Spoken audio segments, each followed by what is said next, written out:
my life.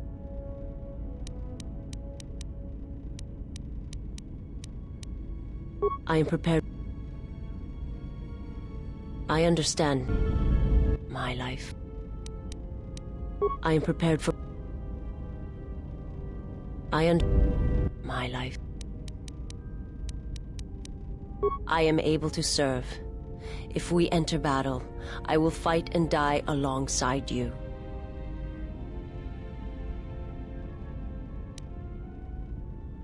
I felt you, heard you through the Force.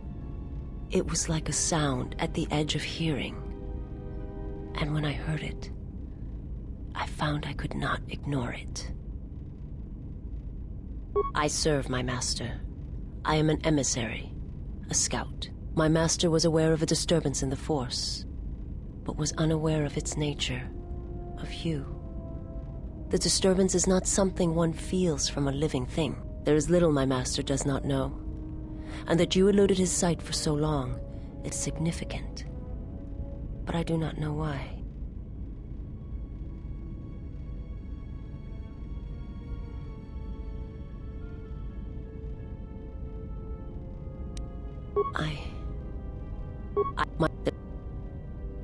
You cannot. His vessel roams the borders of known space, and even I do not know where he travels.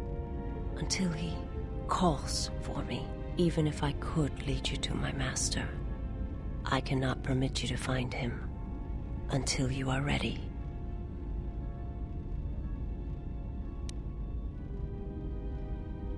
If I bring you before my master, untested, without your potential realized, then you will be lost to me, and I cannot allow that to happen. It would be as if one brought fire to a paradise valley, shattered a cavern of rare crystal, or blinded a painter.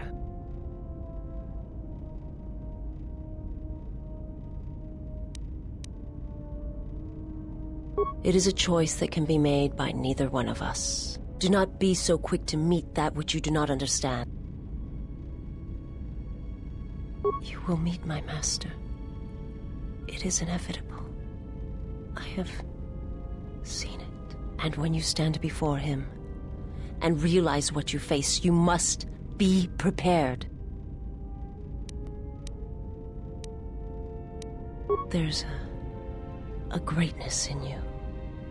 A greatness that does not stem from the Force.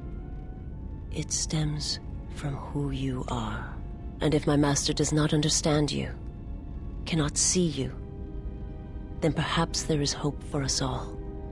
But if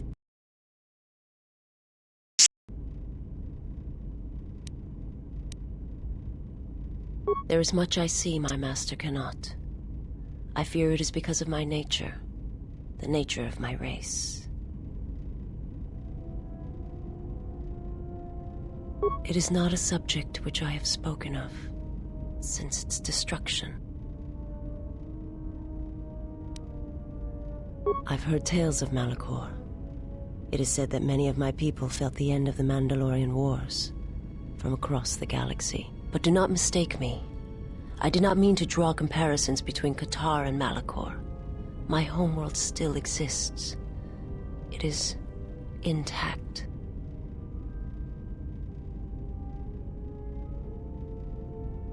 I am not certain I did. I was there when the planet died. To see everything around you extinguished. It was as if I was blinded. It was as if the Force had been bled from the world. I imagine there are worse deaths, worse pain. But if there are, I do not know them. I was the only living thing remaining on the planet of KOTOR, and my life, my agony, was a flicker in the darkness that was the planet. All that I had been connected to had been severed. Yes, but it was not survival. I still wonder what would have happened if I had died with the others. If perhaps there would have been some way to hide my presence from the galaxy. If only I had not pain, that loss, as strongly as I did. But it could not be done. When the life was bled from the planet, and yet somehow I remained, my master came for me. He walked upon the surface of my dead world, and there, lying in the bodies of my race, he took me for his own, and he made me see. And for the first time, I saw the galaxy, and I wished to die. To this galaxy, my world, absent the currents and spectrums of the Force, was nothing but crude matter, rock, flesh, emptiness. He showed the flickering of life on other planets, the mass of beings that swarm through the empty places of the galaxy. To see such creatures, disconnected from themselves, their world, their place in it, unable to see the currents and how they affected everything around them. He showed me to make me believe in his cause. He convinced me the galaxy, all life, must die. He fed upon its ugliness, its screaming, and in its place, he left silence. And where there was chaos, he brought stillness and order.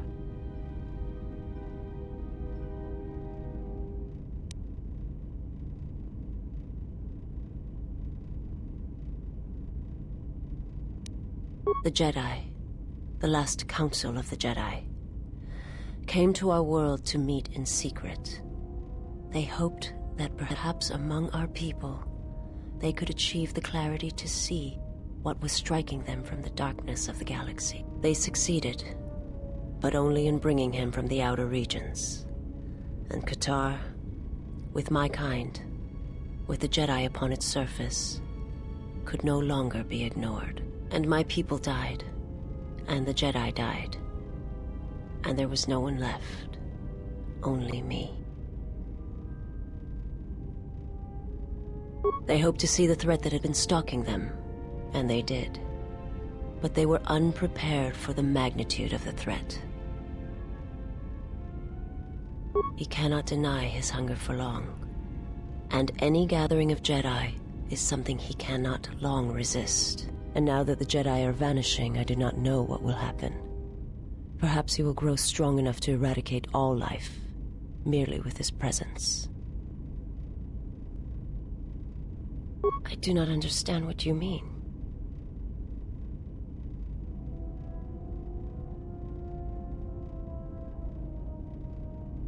They hope to... I will answer... It is not a subject.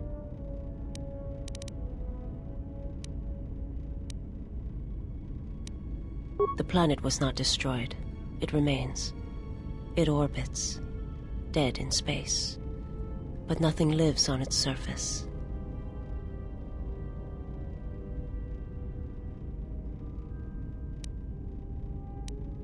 I am not certain I did. To see every... I will answer... I am not familiar with the place you speak of. My master has not entered Republic space for some time, but there are others who may move more freely, who may have been responsible for such an act of destruction.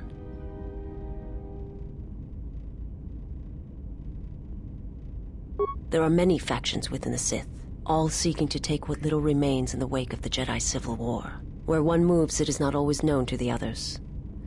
But their purpose is the same, the death of all Jedi, everywhere. They believe you are the last of the Jedi, and their hatred of the Jedi unites them. All their eyes are upon you, and it is a terrible, quiet darkness that pursues you. I will answer. My master did not cause the end of the planet you speak of. There are many factions within the Sith. Where one moves, they believe... I will answer. My people once had the power to perceive events, to see through the Force. That sight may manifest itself in many ways, and at times, I may affect the abilities of others to see as well.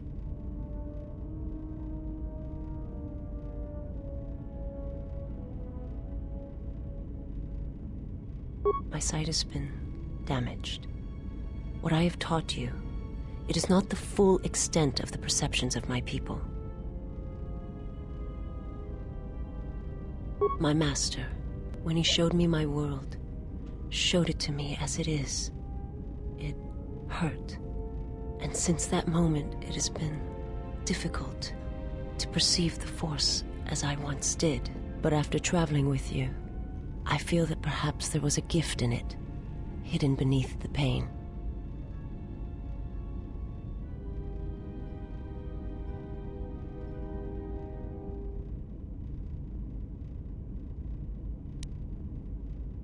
Only when one suffers do certain truths become evident, both of the galaxy and of the self. And I feel you are an example of this.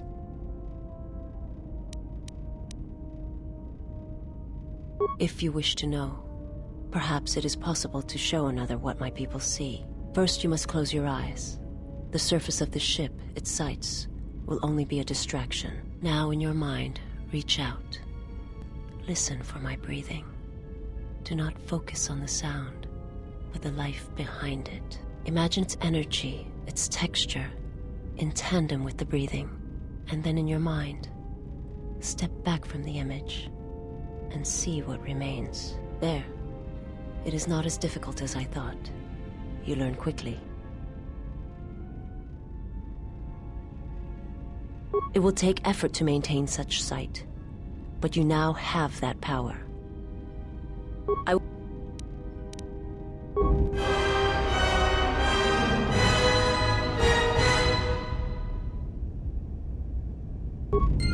My life for your... I will... My life...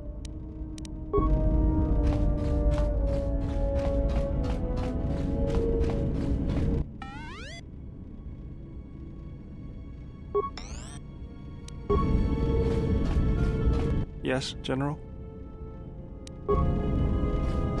Statement. Mass...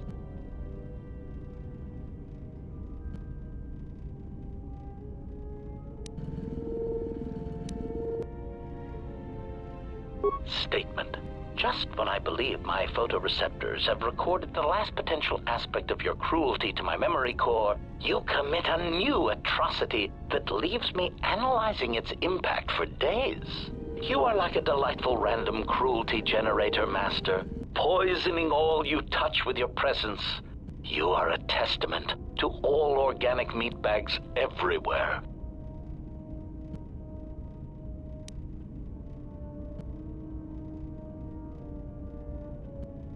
Statement. I have already learned a great deal, Master, and I am anxious to learn more of lying, betrayal, and new ways to harm innocence.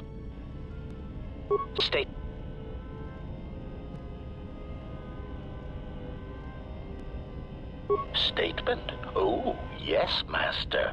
Pain is really the only reliable means by which truth may be obtained, or so I choose to believe.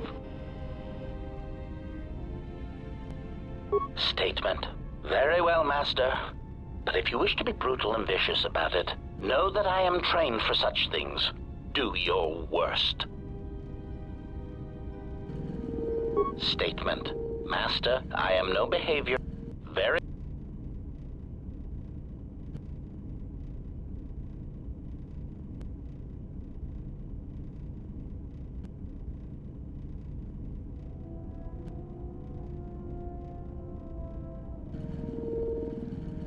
Query. Indeed, I was unaware that the navicomputer was locked. Statement. Yes, I heard it was voice printed. Most curious. Statement. I suppose so, Master, but I would need to know who voice locked it, and regrettably, I do not have that knowledge. It seems to me that we will have to accept the T3's astrogation abilities for the time being. It is a very loyal and dependable droid for its class. Statement. More questions. Wonderful. Theory. Well, Master, I believe I was shot repeatedly. Once reduced to my component parts, I suspect pieces of me were sold across the galaxy. Statement. I am an extremely valuable piece of equipment after all, Master. My parts were no doubt costly to obtain, and their new owners hesitant to part with them. Statement. There is no need to hide your embarrassment over the high price I commanded, Master. I will be worth every credit, despite my apparent memory damage, crippled assassination protocols, and the small amount of rust that decorates my frame. Regardless, please bear in mind that I am quite an asset, and that you would be well advised to take good care of me. Statement. Statement. Ah, yes, them. Very well. What did you wish to know? Answer. Master, I do not know. I have tried in vain to find it, but so far the location of the factory churning out these copies has eluded me. Statement. I have no idea, Master.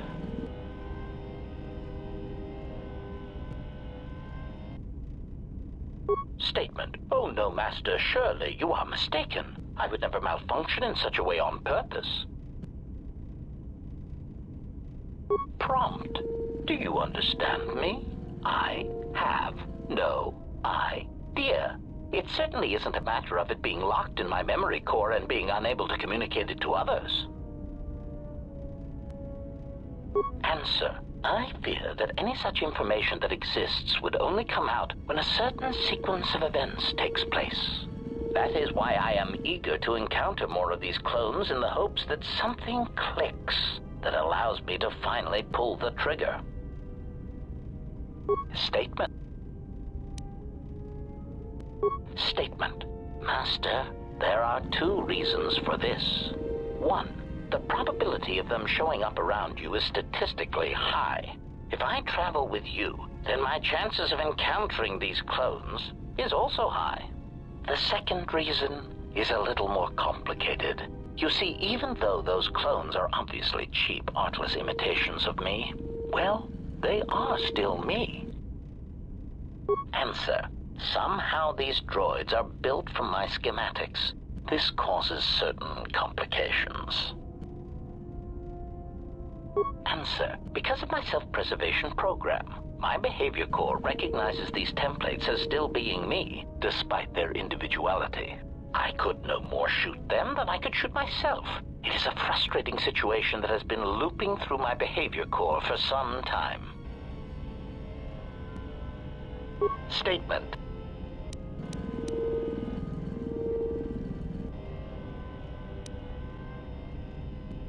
Answer. Well, Master, it seems you have become a popular individual in the galaxy.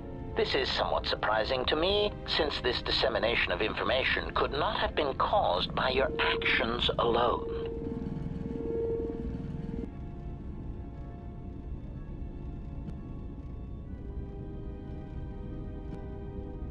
Statement. Master, there is mention of you specifically in the Coreward databases, even in public terminals on Coruscant.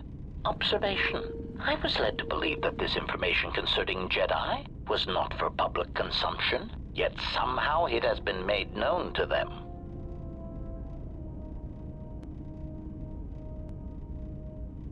Conclusion. Someone wants everyone to know that you exist, Master, and that you are back in Republic space. If I did not know better, which is computationally impossible, I believe that someone wants to make you a target, and they are succeeding admirably.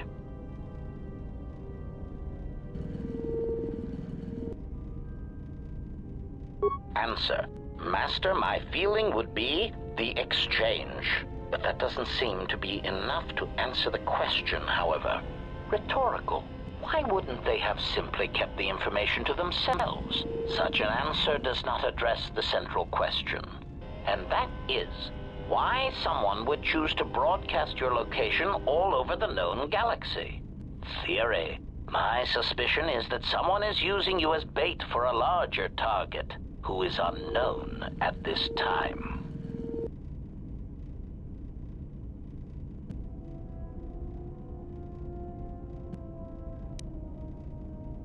State.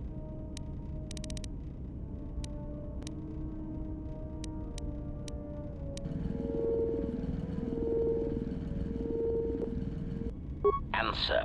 Master, as part of my original programming, I am able to communicate in over 600 languages. This usually amounted to short verbal warnings when killing non-basic speaking targets, which gave me some small measure of satisfaction.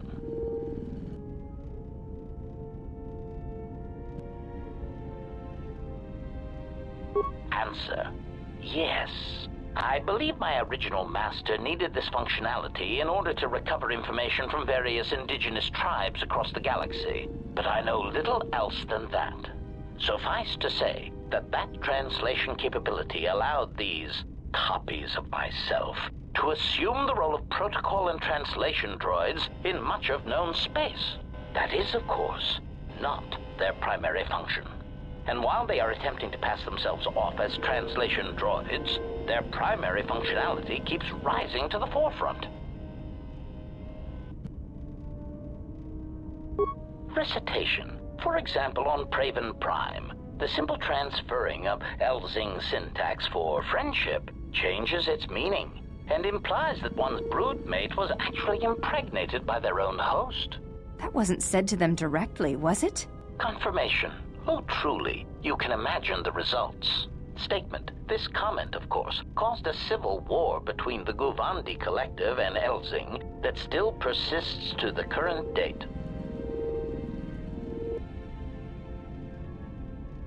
Answer. Yes, Master. Such incidents often spread outwards from their point of origin, much like an echo.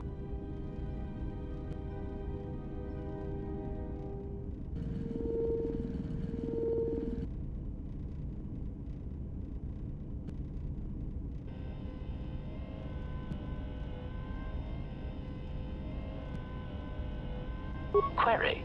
What do you mean, Master? Answer. It is something I heard a previous master say before, I believe, but I cannot recall the context. Still, somehow it seemed applicable to this situation. Odd.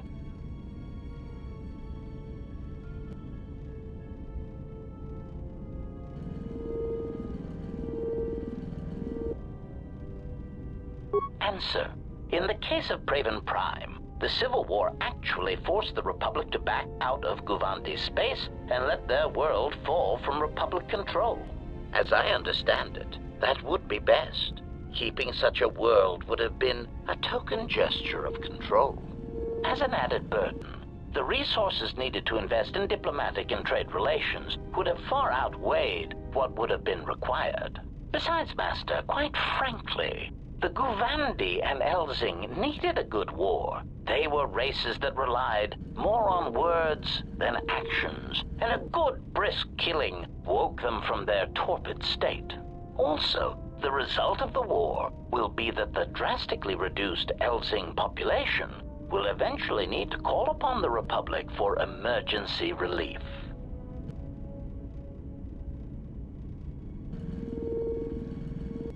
Answer. The Republic stands to gain. The Republic will be able to supply such emergency relief at a fraction of the cost to the now reduced population.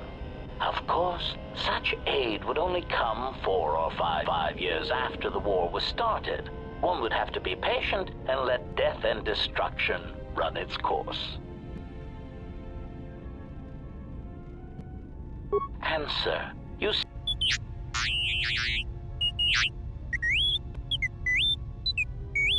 Statement. Oh, do shut up, you beeping little trash compactor. Anyway, as I was saying, droids tend to blend into the background, like a bench or a card table. Mockery. Droid, fetch this. Droid, translate that. Droid, clean out the trash compactor.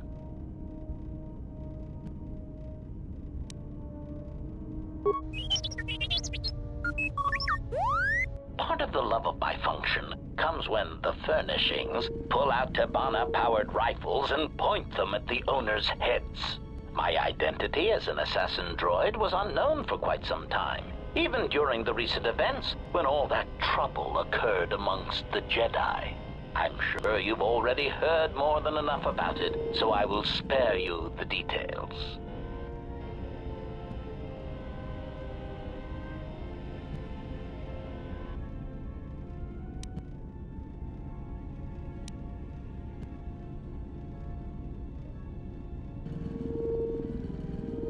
Statement. This story may be somewhat unfamiliar to you. There is a faction of meatbags called the Sith. They want what any rational meatbag would want: the power to assassinate anyone they choose at any time. In a startling turn of events, the Sith declared war on the Republic. The Republic wasn't going to stand for it, so they went to war right back. Answer. Oh, who knows, Master? It is evident that the Sith would very much like to assassinate all the Jedi, which is somewhat the equivalent of cultural suicide, since some Sith are Jedi or were Jedi. It is much like the circumstance I find myself in now. How do you kill such an integral part of yourself over such ethical differences? The answer, of course, is that you keep firing until all dissension has been eradicated.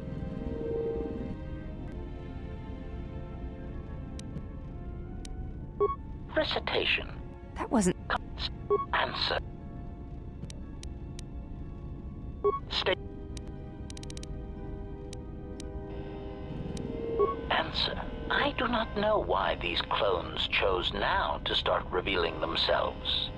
Theory. I can only assume that some critical moment is approaching where stealth and subtlety is no longer required. Not that those Durasteel-plated knockoffs know anything of stealth or subtlety. Observation. It is clear, however, that they have been placed throughout the galaxy at critical junctures, both in the Republic fleet and in neutral worlds, and they seem to be looking for Jedi.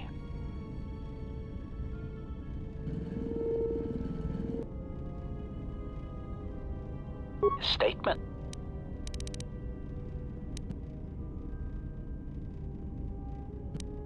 Answer.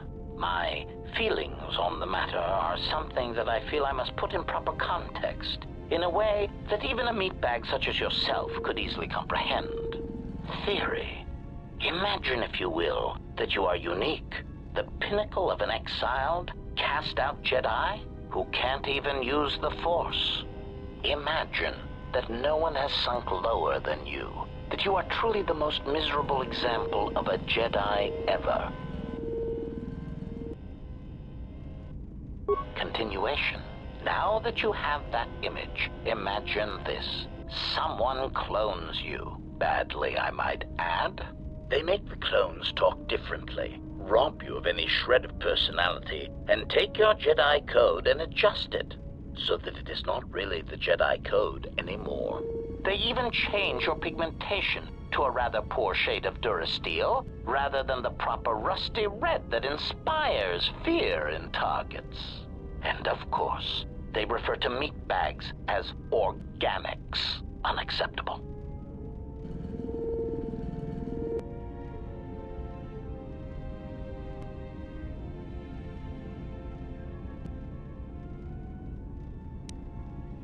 Clarification. Anger would be an understatement for the heat that builds up in my behavior core when these cheap imitations make their presence felt throughout the galaxy. Statement. Part of the indignity of all these copies is that they impair my ability to perform my function. The more people throughout the galaxy recognize me as an illegal assassination device, the more difficulty I will have in carrying out my mission.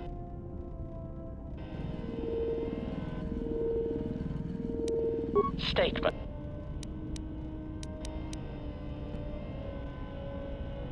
Statement. Master, that is a question that has an extremely complicated answer. You see, I do not believe my master knew who he was most of the time, which led to some confusing situations that could have otherwise been avoided.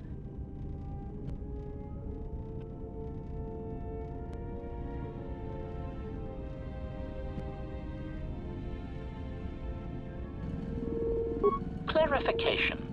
Suffice to say that my master had his ups and downs, and, in my opinion, traveled from a high point in his life to a low point, and then back again to his true potential. He could be a merciless, efficient killer when the need arose. It really made my behavior core glow. And even as a meatbag, my master still had some remarkably efficient droid-like qualities which I admired. He, too, suffered memory problems, as I did. Statement. Oh, yes, Master. As indicated upon my reassembly, my central control cluster is damaged, making recalling my previously stored assassination protocols difficult. I hope that over time I shall eventually reach the status and skill I possessed before I was damaged. Recollection. The last thing I remember is having my core wiped from the last 5 years. I believe my master was responsible. Answer. Even with my memory impairment, I recall that my master was about to embark on a dangerous journey. Conjecture. I believe there was something about my master's destination that he did not wish me to know.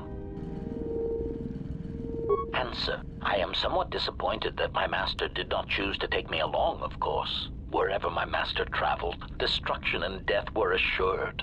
Speculation, but I suspect I was not the only one left behind, so there is some satisfaction that the disrespect was spread through the rest of his whiny, simpering meatbag allies. Statement. Oh, yes. My master had quite the collection of tortured individuals that seemed unable to confront their basic personality conflicts. Let me cite some specific examples. Mockery. Oh, Master! I do not trust you! I cannot trust you or anyone ever again! Mockery. Oh, Master, I love you, but I hate all you stand for. But I think we should go press our slimy, mucus-covered lips together in the cargo hold. Conclusion. Such pheromone-driven human responses never cease to decrease the charge in my capacitors, and make me wish I could press a blaster pistol to my behavior core and pull the trigger.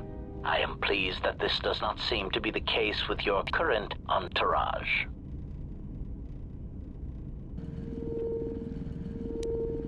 Statement. Yes, well, enough of that painful stroke.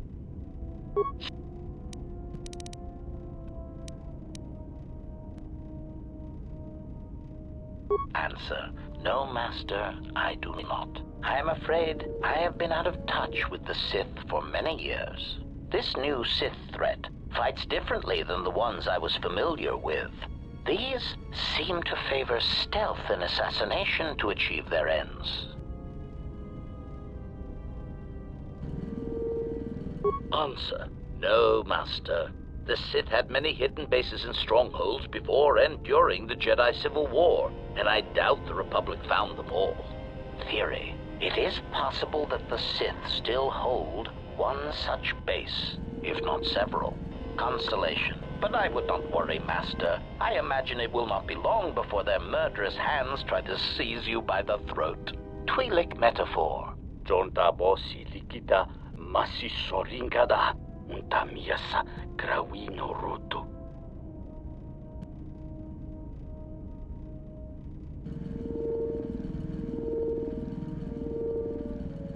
Query. Master, excuse me, but how is it you know so many languages? Query. May I see it? Observation. This is indeed familiar. Indeed, it seems to be modeled after my vocabulator, with some modifications, of course. Curious. You say you obtained this device on Paragus. Observation. Master, I do believe this device serves multiple functions, including tracking your position for any HK units in the vicinity. Confirmation. Yes, Master, I believe so. Of course, we would need to find 3 separate HK squads and use this device in order to target their base. Answer. Master, the nature of the signal from the sonic imprint sensor is such that we must wait until it is signaled. It does not please me any more than it does you, but one of the primary traits of an assassin or assassin droid is patience.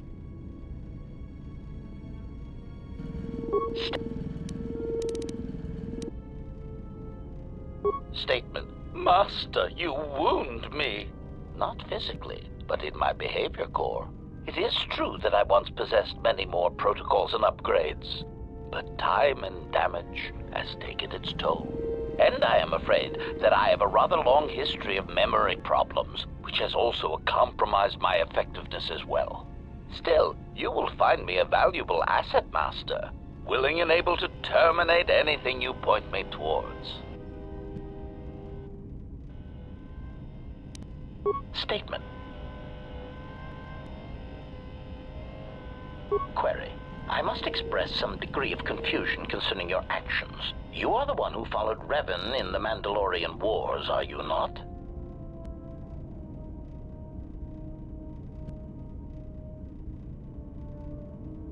Observation. Well, Master, I was not at Malachor 5 during your near-genocidal reaction to the Mandalorian threat, but I feel that I may have been constructed as a result of that.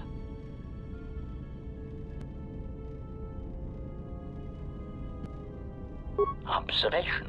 I believe that Revan determined that mass slaughter on such a scale may no longer be needed to achieve his aims. So perhaps you are responsible for my creation.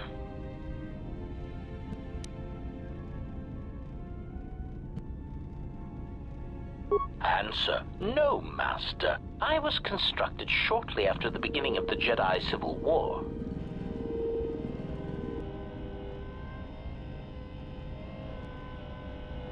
Answer. Well, Master, unless you were operating on my central control cluster, I would be somewhat hesitant to discuss my targets, but I suppose it could do no harm. During the Jedi Civil War, I was responsible for certain strategic targets. For some reason, Revan did not feel that the Republic presented much of a military threat. Aside, I am somewhat unclear as to why this was so, but Revan did have a certain biological instinct regarding such things, so I will simply say that there were probably reasons for such an assessment.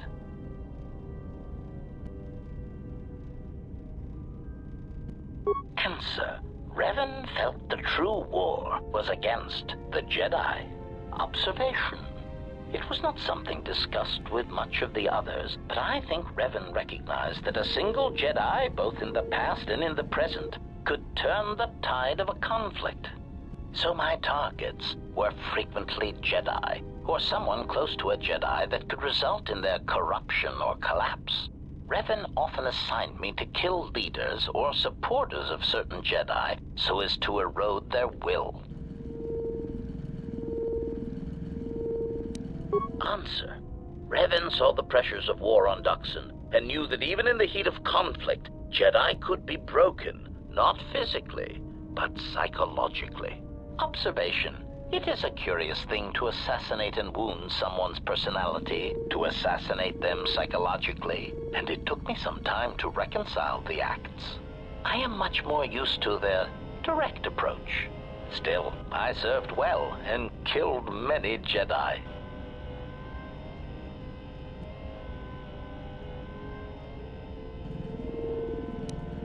Observation. Master, that was the lesson of Malachor.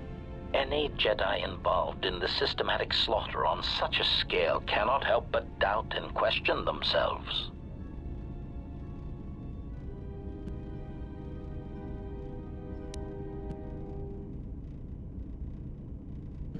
Observation. Master, I do not believe that the Mandalorians were the true target at Malachor. I believe that the intention was to destroy the Jedi, break their will, and make them loyal to Revan. I do not know if you examined the records of the deaths on Malachor, but you cannot escape that many of the Jedi and Republic soldiers who died were not Revan's strongest supporters. Observation. I believe that Revan was cleaning house at Malachor 5. What ones did not die became Revan's allies against the Republic.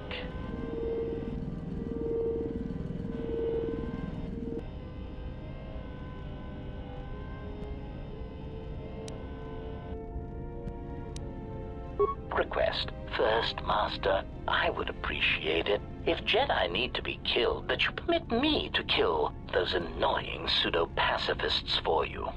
But if you are determined to do it yourself, then there are many techniques I would suggest. Recitation. First, weapon selection is critical. If I see one more idiot attacking a Jedi with a blaster pistol, then I'll kill them myself.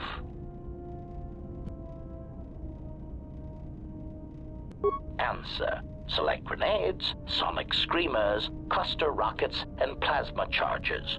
Mines are also effective, since many Jedi will run to meet you in hand-to-hand combat. Silly Jedi. Addendum. Gas attacks are effective if you can take the Jedi by surprise. Inhalation is less effective than ones that work on skin contact, as some Jedi seem to be able to hold their breath for long periods of time. Cautionary. Still, don't rely on it, since Jedi can fight off the effects. It just distracts them, leaving them open to another avenue of attack. Recitation. Do not forget to activate any energy shields you possess. Lightsabers, while powerful, have trouble penetrating most military-issue energy shields, provided they are energy shields and not those crude Mandalorian melee shields.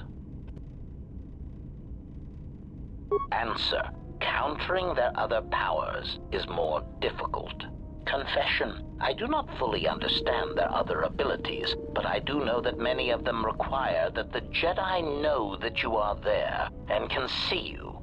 Thus, sniping and using cover are always advantageous. Evaluation. A technique that Revan used frequently was to attack a Jedi indirectly. This method only works if the Jedi is adhering to the self-destructive path of pacifism and sacrifice.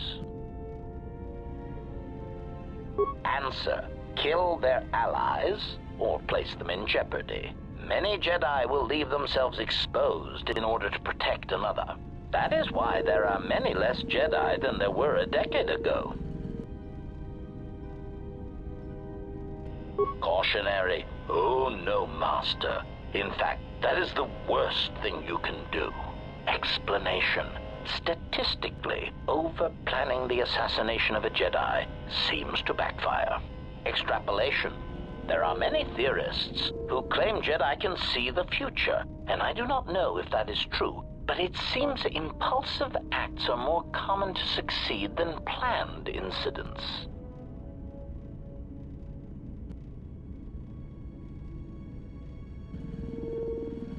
Jedi, like sandkivers, seem to sense trouble a few seconds before it happens. They are tricky little pests.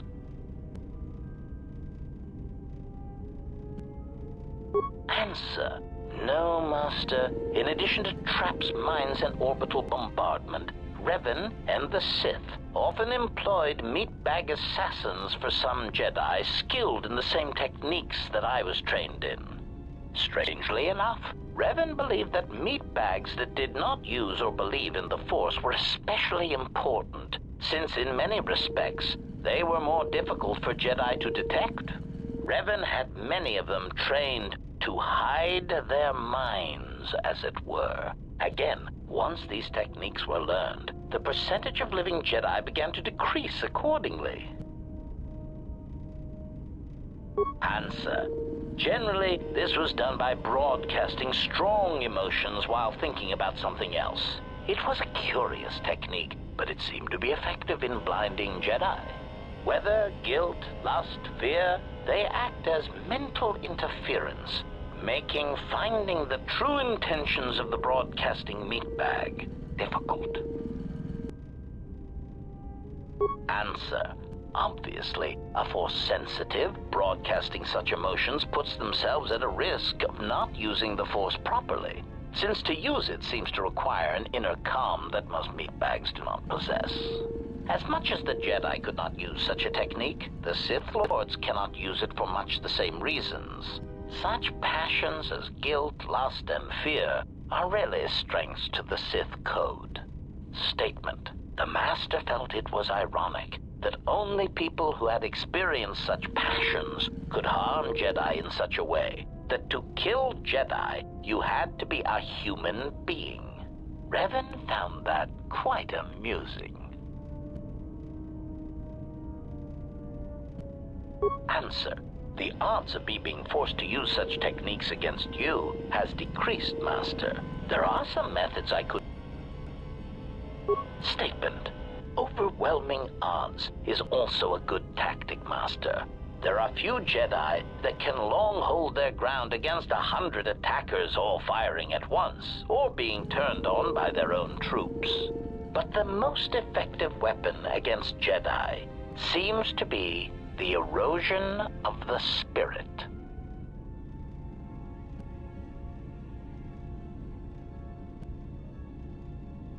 Answer.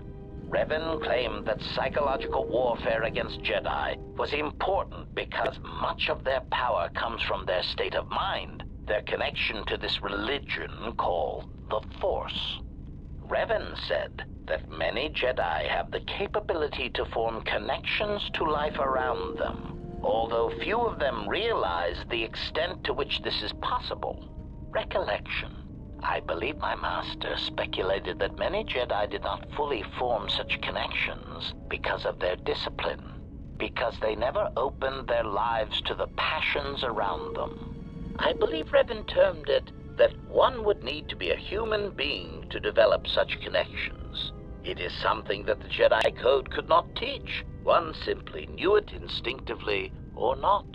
Observation. Master, I am somewhat surprised that I need to explain this to you at all, considering your past with Revan. Answer. Why, he said you had such capability, Master, but it would be your downfall. To tie so much of yourself into others, if they suffer or die, then you would die as well. Observation. I think Revan pitied you, Master. It was very insulting, if I may say so. Clarification. Whatever it is called, Master, it seems to be quite a vulnerability. Revan even admitted as such. When a Jedi or any soldier suffers doubt, it weakens them. With the Jedi, however, it is more pronounced, since they are extreme examples. That is why Revan felt that Malachor 5 was so important. It was intended to be a conversion tool.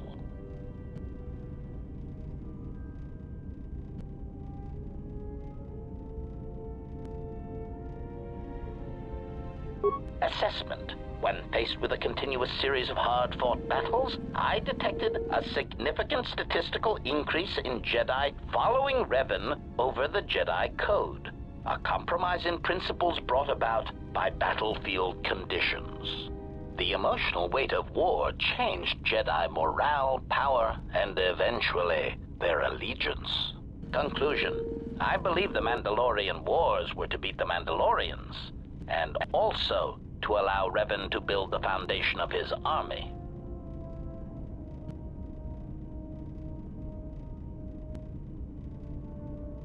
But I am surprised you have not already arrived at this conclusion.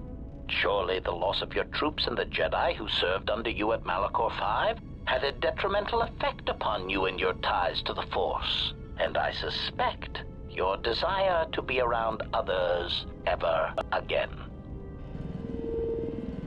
Observation. Master, that was the lesson of Malachor. Any Jedi involved in the systematic slaughter on such a scale cannot help but die. Statement.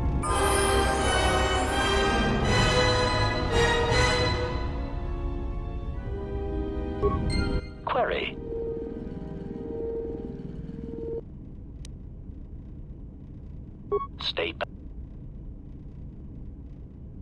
Statement. of consolation. Statement of statement.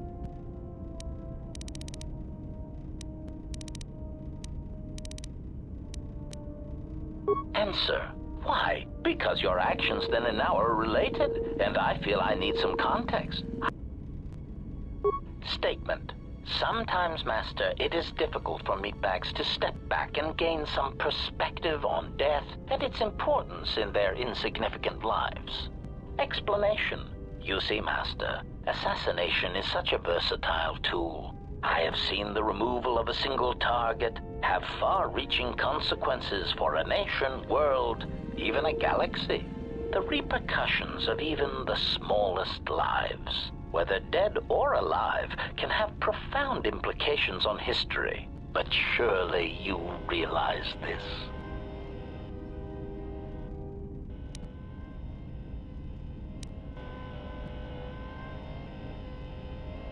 Statement. Why your own life, Master? Your single life changed the face of the galaxy, of history itself.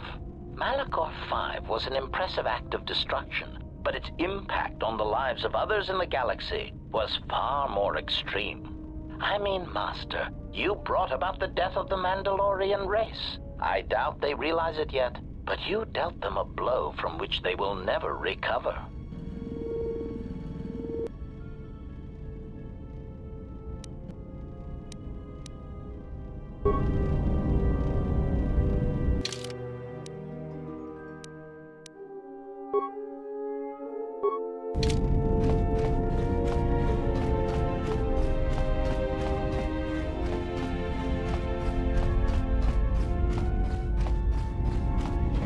Yes, have...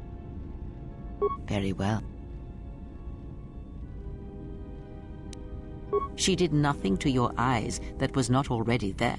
She has forced this upon you, but such crude methods are the markings of the Sith. Close your eyes. Feel this ship around you. Listen to my words. Hear the sound of the handmaiden's training in the cargo hold, her hands cutting the air. The welding of the droid as it goes about its work. Now, stretch out. Hear the rumble of hyperspace, the hum of the hyperdrive. Ignore distractions and focus on my voice. The breathing of the blinded one as she meditates in the dark. Now, listen deeper, past her breathing, and listen. As my feet walk from the ashes of KOTOR, I shall not fear, for in fear lies death, and...